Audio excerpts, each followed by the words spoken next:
है कि सोमवार की अगर प्रदोष पड़ती है, बहुत ध्यान से सुनना महाराज, सोमवार की प्रदोष पड़ती है तो शंकर भगवान कैलाश पर निवास करते हैं। मंगलवार की प्रदोष पड़ती है तो शिव काशी में निवास करते हैं। बुधवार की प्रदोष पड़ती है तो शिव रजत भवन में निवास करते हैं। गुरुवार की प्रदोष पड़ती है तो शिव गंगा के स्थल पर निवास करते हैं।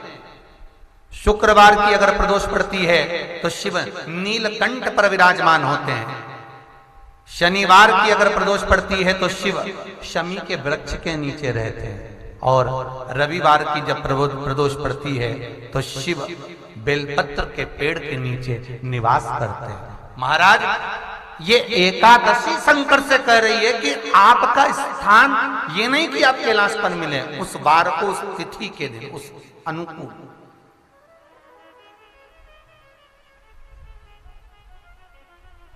हमारे यहां कहते हैं सोमवार की जो प्रदोष पड़ती है वो इच्छा पूर्ति करती है।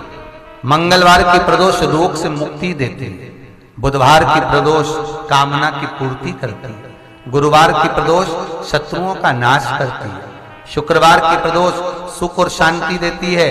शनिवार की प्रदोष संतान का सुख देती है। और रविवार की प्रदोष जो काम दुनिया में कोई नहीं कर सकता वो अचूक फल की प्राप्ति रविवार की प्रदोष करा देती है। महाराज ऐसी प्रदोषों का नियम वर्णन किया चाहिए। भगवान कहते ठीक है तू थोड़ी देर खड़ी हो।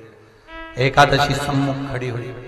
पार्वती जी ने जिस अंगुष्ठ का जल पीने के लिए लिया था हाथ में, बस पीने ही वाली थी, शंकर भगवान ने वही हाथ में जल लेकर एकादशी के हाथ में उसको देकर कहा ले, ये मेरे द्वारा निर्मित एक व्रत है जिसे त्रयोदशी के दिन तूने मांगा है, मैं तुझे देता हूं। आज इस व्रत का फल मैं तुझे प्रदान करता हूं। अब तू जिस जीवात्मा को लेकर जाएगी उसका पाप प्रबल नहीं होगा। किसी स्त्री, पुरुष, बालक, बुजुर्ग जो भी होगा जिसने प्रदोष का व्रत करा होगा वो जीवात्मा को तू किसी फल की कामना से नहीं स्वतः ही लेकर चली जाए। उसमें कोई कामना नहीं है। बन सके जीवन में 11 प्रदोष या 26 प्रदोष करने के बाद आप उसका उद्यापन कर कर विराम भी दे सकते।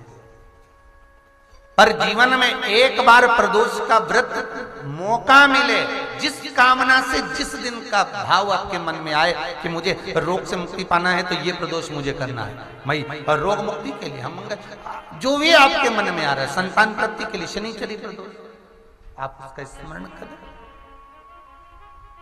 फिर लिखा शिव महापुराण में, बड़ा सुंदर लिखा वेदव्यास जी ने, मान लो आप प्रदोष का व्रत नहीं कर सकते, आप अगर व्रत नहीं कर सकते तो प्रदोष के दिन, प्रदोष काल में शाम का समय सूर्यास्त का कुछ पल, कुछ घड़ी के पहले से लेकर बाद तक का प्रदोष काल के अंतर्गत आप शंकर जी के मंदिर में जाकर 1 लोटा पानी, 5 बेलपत्र भी अगर समर्पित करते हैं तो संपूर्ण प्रदोष का फल आपके भाग्य में प्रबल हो जाए। शिव महापुराण में इसका